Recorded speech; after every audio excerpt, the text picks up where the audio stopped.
Just about 45 minutes before the game kicks off. It is the season opener for the Hamilton Tiger-Cats as they face the Roughriders in Regina here on the Tiger-Cats Audio Network.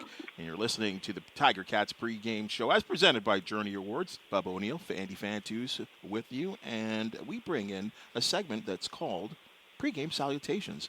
So that can only mean one thing. We bring the veteran coach of the Hamilton Tiger-Cats, and that is Coach John Salavanis. And this is a pleasure for me, Coach. Hey, new guy, you and I have a 20-year history. I do appreciate you sitting in that chair. I really appreciate that. You know, when we talk, Coach, it's always about that O-line. And this year, as there always will be changes, there have been some obvious changes. So I'll start at the center position. Darius Siraka was off to Ottawa after 3 seasons of being a Tiger-Cat player, and then we bring in the likes of Alex Fontana through free agency. 6'2", 300-pounder, Canadian guy, played at Kansas U. Tell me a little bit about him and why that center position is so important and why he's the right guy for the job. Well, he's proven that he can play the game. Playing for the Jayhawks in the conference he was in gave him a great start. But I really saw during the time in camp and during the preseason games where he's picked up on the CFL game. He understands what's going on, and he has to make all the calls inside so that all of his teammates, the 5 guys, are working together along with the running back in blocking the defensive front. So, you know, at the time that he's had, I think he's doing very well. It'll remain to be seen as to how he goes in this very first game. And Andy said it best, you know, this is a new year, a new slate, and a clean slate. So let's get off to a good start. Coach, sticking with the center for just 1 sec here, when you're going to a place like Regina and you're practicing all week with noise machines in the stadium, expecting that you're going to not be able to hear the quarterback call, so you're going to go on silent a lot, does that make the center's job more difficult, or is it the guard who's next to them who's going to, you know, tap him on the leg when it's time to snap the ball? Does it make his job more difficult?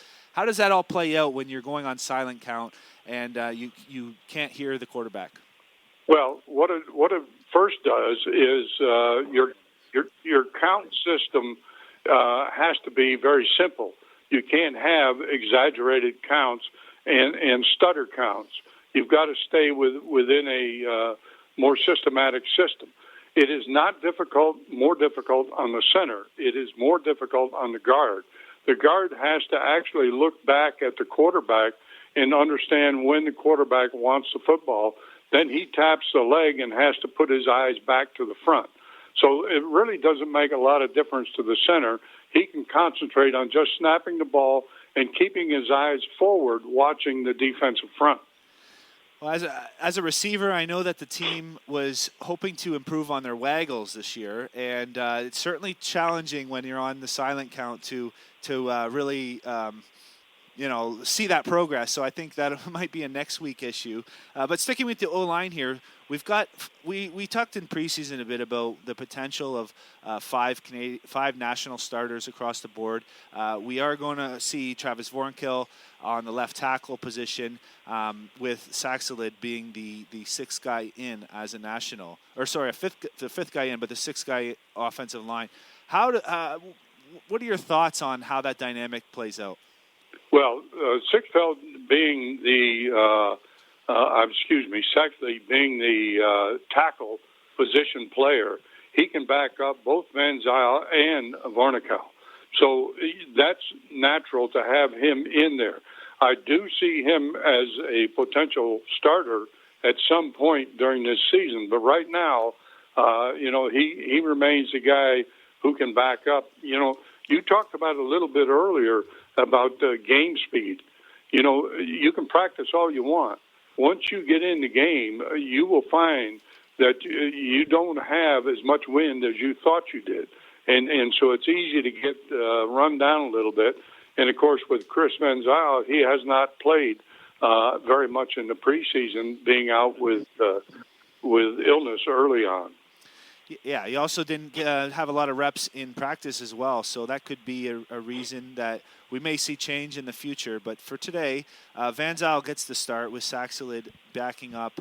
And let's go on the other side of the ball for a sec. So we got a guy named Larry Dean who is getting a start at will linebacker in Saskatchewan.